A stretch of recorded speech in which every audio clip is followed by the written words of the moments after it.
चलें 2 मिनट काफी है। आपने इस तरह के सवालात हिंदू मजहब के बारे में किए हैं, कभी ईसाई मजहब के बारे में किए हैं, यहूदी मजहब के बारे में किए हैं? ये बताइए जो आप इस्लाम के बारे में कर रहे हैं। आप बतलाइए इस्लाम के बारे में ही क्यों कर रहे हैं आप ये सवाल? मुझे टाइम नहीं दे रहे क्या आपका कोई मिशन है? ये बताइए। मुझे टाइम नहीं दे रहे आप। 2 मिनट क्या आप जो है मतलब इस्लाम के को सिर्फ बदनामी करना चाहते हो, बात को समझना नहीं चाहते? माजरत के साथ कहूंगा, आप बात को समझना नहीं चाहते, सिर्फ इस्लाम को बदनाम करना चाहते हैं। इस्लाम इज लॉजिकल जो है रिलीजन, इसकी हर बात में एक हक्कानियत और सच्चाई है और इसके पास दलीलें हैं मौजूद। आप मुझे बताइए, कोई भी माँ बाप जो हैं वो अपनी लड़की की शादी मैच्योर होने से पहले कैसे कर देंगे? जब वो खुद माँ बाप उसकी शादी कर रहे हैं तो वो जानते हैं कि she is mature. Hazrat 2 minute दे दें, आपको पूरा कॉम्प्रिहेंसिव जवाब देता हूँ, बीच में इंटरप्ट ना कीजिएगा प्लीज। मैं स्क्रीन ये लेके आ रहा हूँ, स्क्रीन लेके आ रहा हूँ, 1 मिनट रुको। हाँ जी ले आइए आप। अच्छा मौलाना बीच में हम नहीं बोलिएगा। मैं आपको चलिए ले पालक पे आ जाइए, ले पालक पे आइए, छोड़िए वहां तो आप जो है ना कासिर होगा जवाब देने से। ले पालक पे आ जाइए। 2 मिनट तो दे दें, अभी देते हैं वहां पे जाते हैं। आपने जो चंद ले पालक पे आ जाइए आप, जवाब देने दें।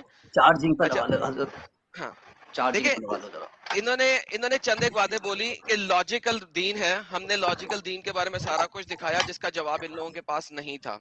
नंबर दूसरी बात, इन लोगों ने नहीं है भाई है।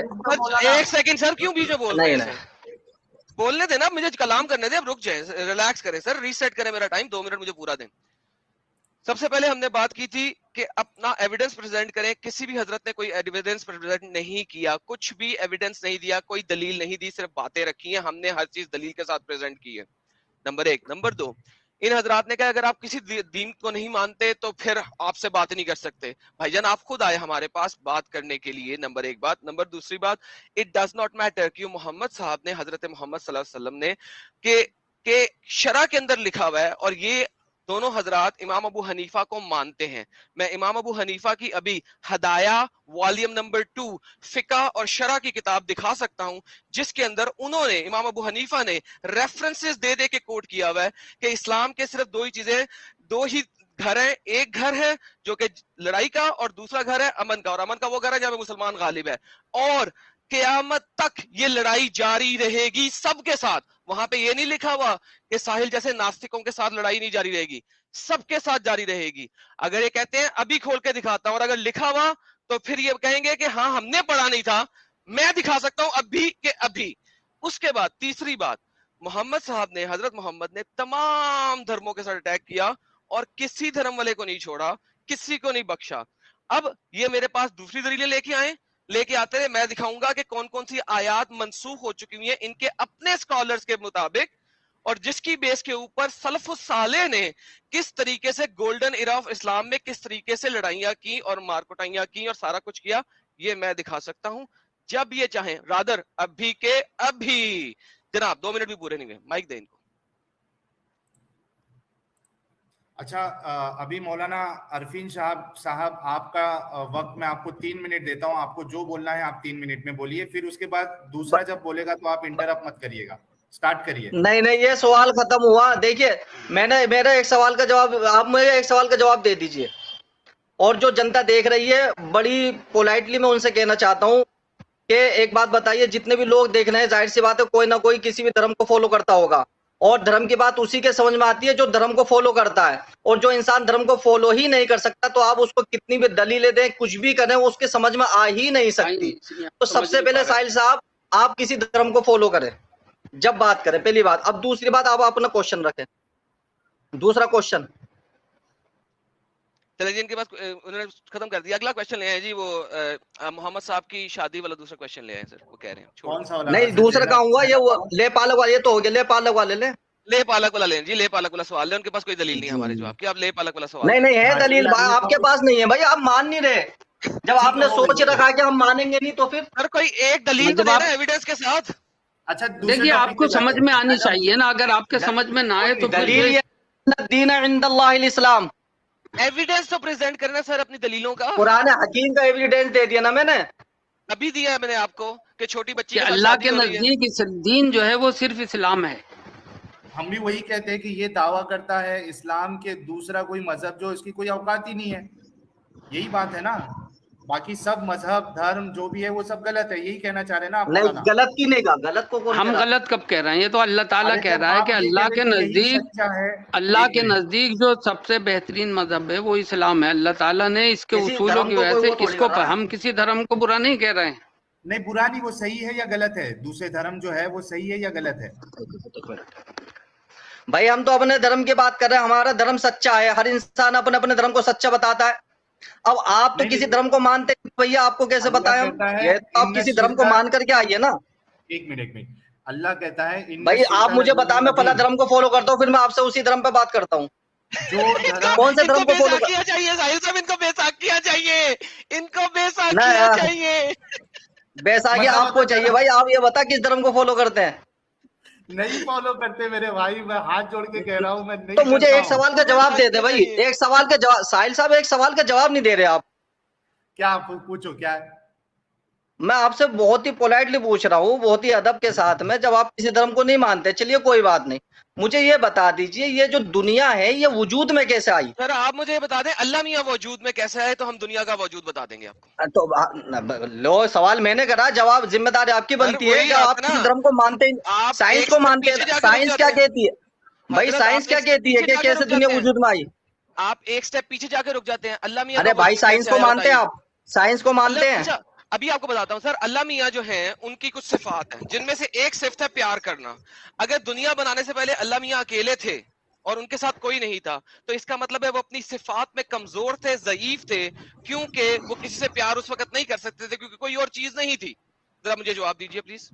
आप ये बताइए दुनिया वजूद में कैसे आई, ये बता दीजिए। बताया तो है आपको बताया तो है, जिस तरीके से अल्लाह मियां का वजूद आप नहीं एक्सप्लेन कर सकते। आप कैसे, दुनिया कैसे वजूद में आई, ये कायनात कैसे वजूद में आई? एटमॉस्फेयर ये सब बना दी, मेरे खुदा ने बना दी। लेकिन मैं ये बता रहा हूँ कि अल्लाह मियां प्यार कैसे करते हैं, मुझे ये समझा। कौन से खुदा ने बनाई? आप जो ये कह रहे हैं कि खुदा ने बनाई है, क्या खुदा मानते हैं? अच्छा मुझे खुदा को मानते हैं आप? खुदा को अगर मानते हैं तो फिर आप उसके रसूलों को भी मानिए और उसके बताए हुए कानून को भी मानिए। जब खुदा मौजूद है तो उसने अपने बंदों के लिए कानून भेजा है कि तुम्हें जिंदगी, दुनिया में जिंदगी गुजारनी है। अच्छा मौलाना साहब देखिए दलील तो आपके पल्ले पड़ ही नहीं सकती, क्योंकि आप जो है वो मजहब को मानते ही नहीं है। ये बातें मजहबी लोग जो मान सकते हैं, लेकिन जो इनकार करता है वो नहीं मान सकता। अब आप अपना अगले सवाल के बारे में बताइए, अगर आप आगे बढ़ाना चाहते हैं। एक मिनट, किसी और धर्म पे एतराज है आपको? अरे भाई मुझे तो हर चीज पे एतराज है, थोड़ा रुक जाओ। किस पे? एक आध बता दें भाई, हिंदुइज्म पे किस किस पे एतराज है आपको, एक उसका भी बता दें। सुन लीजिए, मैंने ये वहां टीवी, इंडिया टीवी पर भी कहा था, मेरे लिए रिलीजन का कॉन्सेप्ट ही मेरे लिए फेक है, ये मैंने क्लियर कर दिया है। अब जो हमारा असल टॉपिक था, तो फिर रिलीजन पे बात मत कीजिए आप। तो फिर रिलीजन पे बात क्यों कर रहे हैं जब आप कॉन्सेप्ट है ही नहीं? आप बोले ना और करेंगे तो सिर्फ आप इस्लाम पे करेंगे। आप ये पूछिए कि राम जी ने जो शादी की थी सीता से, वो 6 साल की थी नहीं थी? आपने कभी उनसे सवाल नहीं किया, कभी डिबेट नहीं किया? आपसे पूछेंगे, बताइए, आप किताबों में लिखा है कि राम जी ने जो शादी की थी सीता से वो 6 साल की उम्र में की थी, आपसे करेंगे। और ये सीता के खुद अल्फाज हैं। सर जब सीता जी को जो है वो 18 साल की उम्र में वो उसने रावण ने अगवा किया था, किडनैप किया था, तो उसने ये सीता के अल्फाज दिए थे कि मैं 12 साल तक उनके साथ रही हूँ। स्वामी जितेंद्र जी को लेके आए। देखिए आप सब तरफ देखिए, आप मतलब सिर्फ इस्लाम को निशाना मत बनाइए। आप सब चीजों को, सब धर्म, अगर आप सच्चे हैं तो सब धर्म वालों की वो आप डिबेट कीजिए, उनके सवालात कीजिए, उनसे जवाबात लीजिए। मौलाना साहब देखिए, आप मुझे म्यूट करना पड़ेगा अगर आप लोग बोलने ही नहीं देंगे। या तो वक्त तय कर लेते हैं कि 2 मिनट हम बोलेंगे, 2 मिनट आप बोलेंगे, बीच में मत बोलिए, हमको मौका दीजिए। आप हमारे मेहमान हैं, हम आपका इतना एहतराम से आपको वक्त दे रहे हैं, हमसे ज्यादा वक्त दे रहे हैं, हमारी भी थोड़ी सुन लो। मैं ये आपसे ये कह रहा हूं कि दूसरी जगह अगर कोई चीज गलत है तो उसका मतलब ये नहीं हो गया ना कि आप सही हो जाते हैं।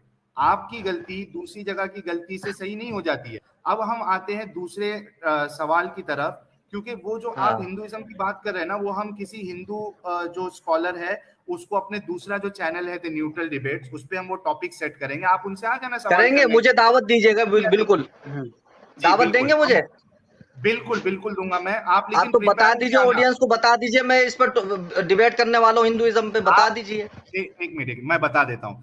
प्रॉब्लम यह है कि मैं आपको बुला तो लूं, लेकिन हमने अभी देखा है कि आप अपने इस्लाम के बारे में ही दलीलें नहीं दे सकते, तो हिंदुइज्म के बारे में आप दलीलें कहां से रखेंगे? सर इस्लाम पढ़ा हुआ है अच्छा, आपने? दलील के सर, क्या हिंदू मायने का हैं पढ़ा आप ये बताइए। एक आप दलील के क्या मायने हैं ये बतला दीजिए। एक हदीस जो आप कि इस बात की शरअन दलील सही हो, दीजिए कि करंट मौजूद एक है और हदीस जो इंटरनेट की सही हो। शुआएं मौजूद हैं, यार समझे हजरत, नहीं, मैं हवा आपको दलील मौजूद की है, एग्जांपल इसकी दे रहा दलील हूँ बताइए। सर, मैं आपको बहुत सी दलील का चीजें दलील दे अलामत रहा से पहचानी जाती हैं, दलील की सर जरूरत नहीं मैं होती उनमें।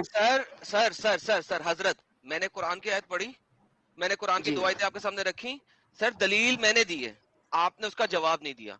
मैंने आपको हदीसें दी, मैंने आपको उसकी एक्सप्लेनेशन दी, आपने सिर्फ बात की है। कोई कोई आपने प्रूफ उन रखा, भाई प्रूफ ने मैं आपको दलील क्यों दूं, आप उसे समझ ही नहीं सकते सर क्योंकि आप तो हयात है, धर्म को मानते क्यों नहीं नहीं हैं। समझ सकते? आप दे तो समझेंगे ना, नहीं, एविडेंस तो दे। तो ये मैं धर्म को फॉलो करता हूँ, फिर मैं दलील देता हूँ।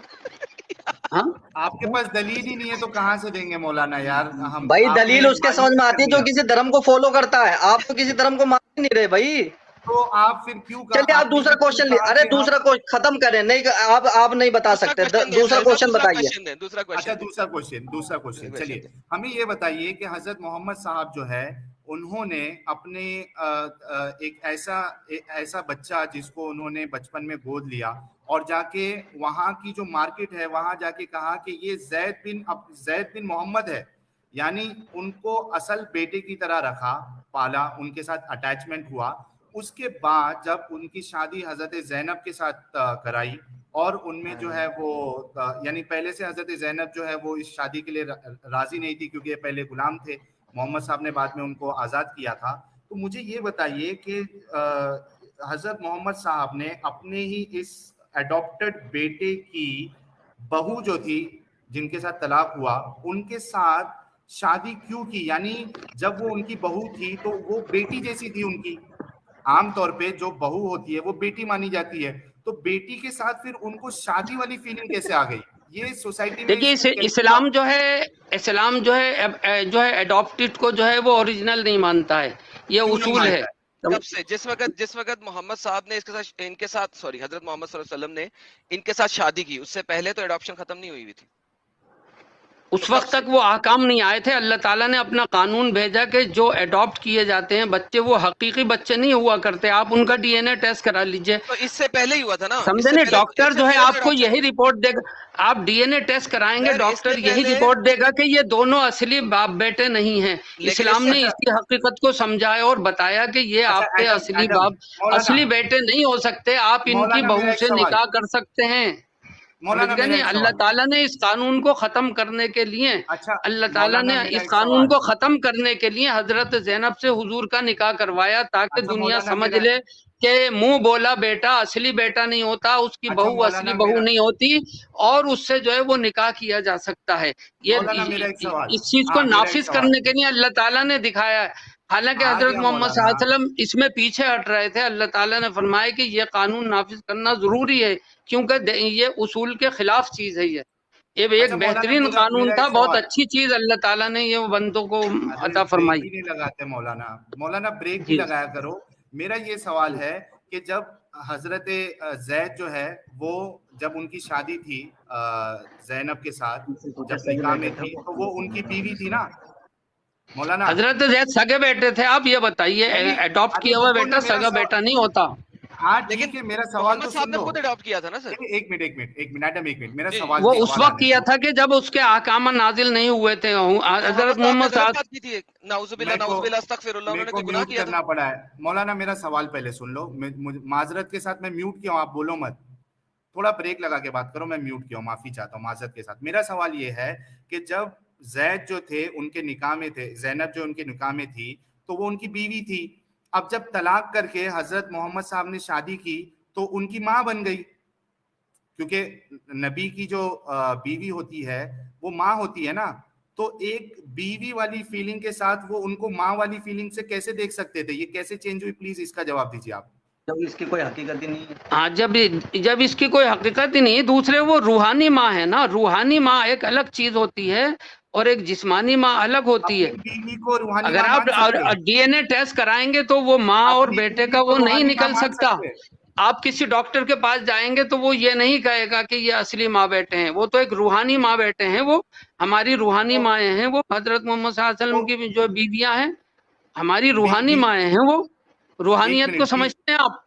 क्या बस बीवी को, एक मिनट, जो बीवी को हमने तलाक दे दिया, क्या उसको रूहानी माँ समझ सकते हैं हम लोग? जी हाँ, इस मसले में समझ सकते हैं, इसमें कोई ऐसी बात नहीं। रूहानी माँ समझना बिल्कुल अलग चीज है, क्योंकि रूहानी बहन अपनी बीवी को भी समझ सकते हैं, दीनी बहन मजहब के एतबार से बहन हो सकती है वो, और जिस्मानी एतबार से वो नहीं हो सकती। समझेगा रूहानी बहन भी कौन समझेगा बीवी को? ये वही समझेगा जो मजहब को जानता होगा, मजहब को मानता होगा। आई समझ में? मजहब में फॉल्ट है, क्योंकि आप मजहब को नहीं मानते तो आप इसको नहीं, बहुत सी बातें हमारी आप नहीं समझ पाएंगे माजरत के साथ। जी मैं बोलूं, एक सवाल मेरा। एक सेकंड जरा पहले मुझे इसके ऊपर बात रख लेने दो, फिर आप कीजिएगा। अभी आपके मौलाना ने बोला है तो आप जरा दूसरों को भी बोलने का मौका दीजिए। सर, इब्ने कसीर और कुर्तुबी लिखते हैं इस तफसीर के अंदर, और वो बताते हैं कि हजरत मोहम्मद सल्लल्लाहु अलैहि वसल्लम ने जब हजरत ज़ैनब के घर गए, उस वक्त ज़ैद वहां पे मौजूद नहीं थी। तो हजरत ज़ैनब को देखने के बाद आ हजूर सल्लल्लाहु अलैहि वसल्लम ने फरमाया, सुभान अल्लाहि मुक़ल्लिबुल क़ुलूब। सर, इसका क्या मतलब है? इसका मतलब ये है कि अल्लाह ताला पाक है जो दिलों को बदल देने वाला है। तो क्या मोहम्मद साहब ने उनको देख के, हजरत ज़ैनब रजी अल्लाह अन्हा को देख के, उनको क्या हुआ था कि अल्लाह मियाँ से उन्होंने दिलों के बदलने के बारे में पूछा था, कहा था, सॉरी, दुआ मांगी थी, सॉरी। देखिए, हजरत ज़ैनब से जो निकाह है हुजूर सल्लल्लाहु अलैहि वसल्लम अपनी फितरत के एतबार से नहीं करना चाहते थे। अल्लाह ताला ने ये हुक्म दिया कि हमने उनको आपके निकाह में दे दिया। आपके मुंह बोले बेटे की वो जो है वो बीवी है, तो वो आपकी असील बहू नहीं है। वो आपको उसे निकाह में लेकर अपने घर से ही इस निजाम को खत्म करना पड़ेगा। आप पहले अपने घर से इस निजाम को खत्म कीजिए, तब आपकी कौम जो है वो फिर इसको जो है वो तस्लीम करेगी, वरना ये चीज इतनी फैली हुई थी। हजरत, ये बात सुन ली है। मैं ये बोल रहा हूँ कि हजूर सल्लल्लाहु अलैहि वसल्लम ने जब ये अल्फाज अपने मुंह से निकाले, अपने मुंह से अदा किए, उस वक्त ये हुक्म नहीं आया हुआ था। उस वक्त तक हजूर के बेटे थे ज़ैद, और ज़ैनब जो थी वो उनकी बहू थी। उस वक्त तक, बकौल आपने बताया था, उस वक्त तक हुक्म नहीं आया हुआ। उस वक्त हजूर सल्लल्लाहु अलैहि वसल्लम ने हजरत ज़ैनब को देख के कहा, सुभान अल्लाहि मुक़ल्लिबुल क़ुलूब, जिसका मतलब आपने बताया कि सुभान है उस अल्लाह की जात जो दिलों को फेरने वाला है। हजरत, मेरा सवाल ये है कि हजूर ने हजरत ज़ैनब को देख के ये अल्फाज अपने मुंह से क्यों अदा किए? एक मिनट में बताऊं। ठीक है, मैं आपके सवाल का जवाब दे रहा हूं, लेकिन आप मेरे एक सवाल का जवाब दें। इसका जवाब देने से फिर सवाल रखिए। मैं भाई सवाल कर रहा हूँ। मेरा एक सवाल आपसे ये है, इसी के ताल्लुक से, जो आप अगर किसी को अपनी बहन बनाएंगे मुंह बोली, ठीक है, तो क्या आप उसको अपनी प्रॉपर्टी में शिरकत करेंगे? बिल्कुल, मैं दे दूंगा, बिल्कुल। ये तो कोई बात नहीं। आज कोई सगी बहन को निकला, आप मुंह बोली बहन को दे देंगे? भाई ये एक मसनूई रिश्ता, नहीं, गलत। ये एक मसनूई रिश्ता है, और मसनूई रिश्ते की कोई वैल्यूएशन नहीं होती। ये आर्टिफिशियल रिश्ता है। ये एक रिश्ता है। ना एक मेरी बात सुन लो। अभी सवाल किया तो जवाब लो, मेरी बात सुनो, थोड़ा खामोश हो जाओ। जो बच्चे को एक कपल जो है गोद लेता है, जिसकी औलाद नहीं होती है, अडॉप्ट करता है, वो बिल यानी बिना कोई शक के वो अपनी जायदाद जो है, प्रॉपर्टी है, उस अडॉप्टेड बेटे को ही देता है, या अडॉप्टेड बेटी को ही देता है। किस दुनिया में जी रहे हैं आप? वो सगा है, वो सगी औलाद है उसकी, वो सगी औलाद है उसकी। आप ये बताइए, सगी औलाद है उसकी? अरे सगी औलाद है, अरे भाई सगी औलाद है उसकी। प्रॉपर्टी देते या नहीं, सगी औलाद है, सगी औलाद है उसकी। नहीं सर, आप ये जो सगी औलाद की तरह ही पालता है। मेरे सवाल का जवाब, वो उसकी सगी औलाद है। अच्छा, इसका मतलब है बकौल आपके साहिल भाई, एक सेकंड, बकौल आपके इसका मतलब है, मैं अगर एक बेटी गोद लूं, एक बच्ची गोद लूं 2 साल की, वो बड़ी होती है 13-14 साल की, 15 साल की होती है, 16 साल की होती है, मुझे पसंद आना शुरू होती है, मैं उससे शादी कर सकता हूँ ना? कुरान की सूरत निसा की आयत नंबर 24 के मुताबिक कर सकता हूँ ना शादी? तो मुझे इस सवाल का जवाब, वो आपकी सगी औलाद है? वही मैं पूछ रहा हूँ। नहीं है, शादी कर सकते, सगी नहीं है ना? तो जब सगी नहीं है तो उसका, तो वो आपकी सगी बेटी नहीं है ना? नहीं है, बिल्कुल नहीं है। बकौल इस्लाम के शादी कर सकता हूँ ना? हाँ, इस्लाम की रूह से कर सकते हैं, अगर आप मुसलमान हैं। सगी बेटी नहीं है वो, आपकी सगी बेटी नहीं है भाई। वो आपकी सगी बेटी नहीं है। साइंस के एतबार से डीएनए के मुताबिक आपकी वो सगी बेटी नहीं है। जब डीएनए नहीं मिलेगा तो आप उससे, हम उससे शादी कर सकते हैं मुसलमान, ऐसी कोई बात नहीं। चाहे आपने बचपन में उसे पाल लिया हो, पोसा हो, बड़ा किया हो, जब डीएनए नहीं मिलता है तो शादी कर सकते हैं इस्लाम की रूह से। अब आपके मजहब के एतबार से कर सकते हैं नहीं कर सकते, ये आप जाने, ये आप जानिए, ये तो हमारा उसूल है बस, खत्म बात। मौलाना एक आप किसी के उसूलों पर इतना वो नहीं कर सकते कि आप एक ही बात पर अड़ के रह जाएं। आप अपने सवालात और मौलाना एक मिनट, इससे आगे मेरे ख्याल से ये टॉपिक पे एडम बात करके मतलब नहीं है। 7,500 लोग सुन रहे हैं, देख रहे हैं। मौलाना मोहतरम मौलाना उस्ताद है, पढ़ाते हैं बच्चे को। इन्होंने साफ साफ अभी ये कहा कि अगर ये कोई छोटी बच्ची को अडॉप्ट करते हैं 1 साल की 2 साल की, और वो जब बालिग हो जाती है, बड़ी हो जाती है, तो ये उनके साथ शादी कर सकते हैं। ये इन्होंने लाइव कहा, आप सब देख रहे हैं, आप सब ने सुना।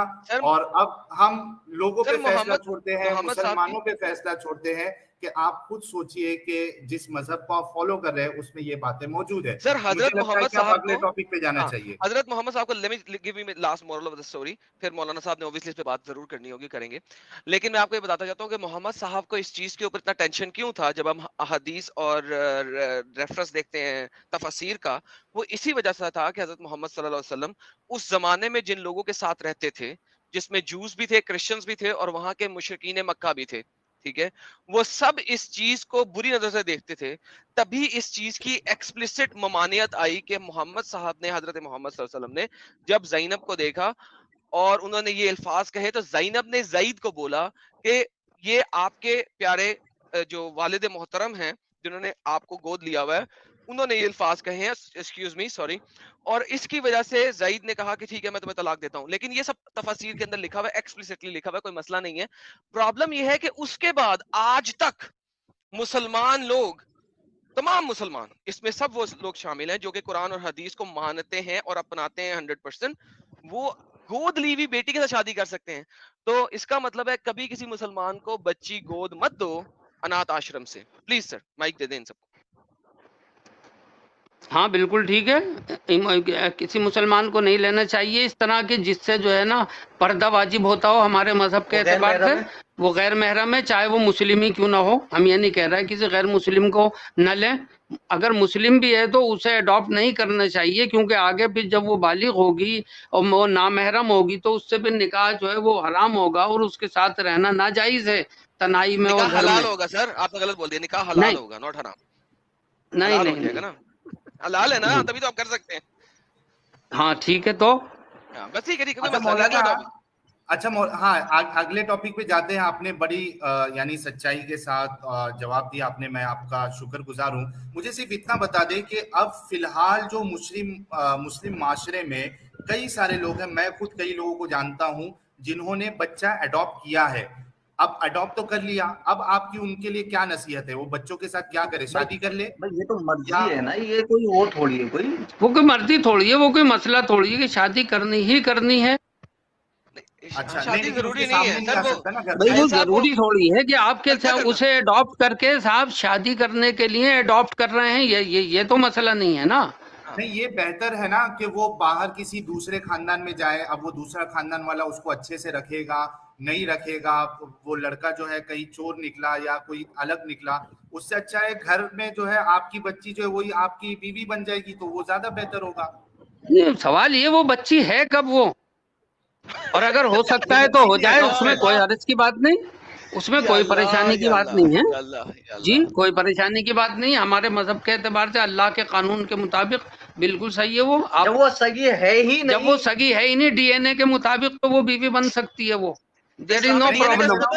सर इस्लाम में एक इंपॉर्टेंट बात आ गई यहाँ पे सर, इस्लाम में डीएनए टेस्ट की रिपोर्ट मानना जायज है कि नहीं? हाँ बिल्कुल मान सकते हैं, कोई बात नहीं उसमें। साइड का सवाल है, अगर आप ना जवाब देने चाहिए तो कोई मसला नहीं है।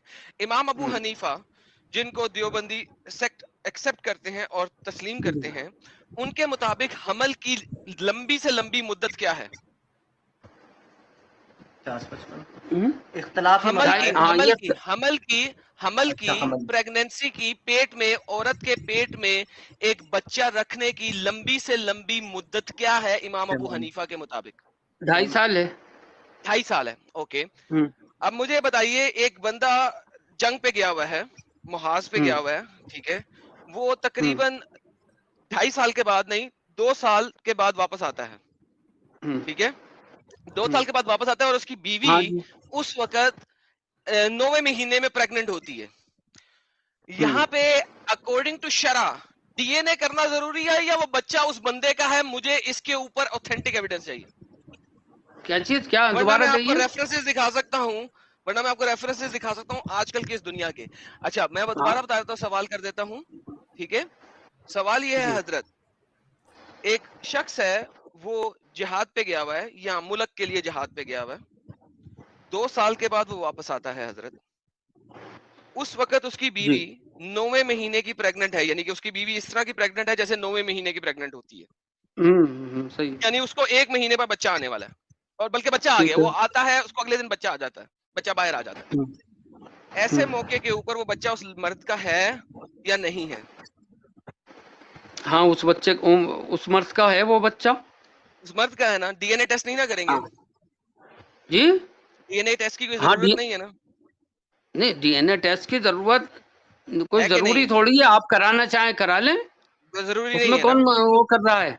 अगर अगर वो लड़की डीएनए टेस्ट हाँ। करवाने की कोशिश करे, सॉरी, वो लड़का हम्म, डीएनए टेस्ट करवाने की कोशिश करे, तो मुझे ये हम्म। बताइएगा कि शरा क्या कहती है?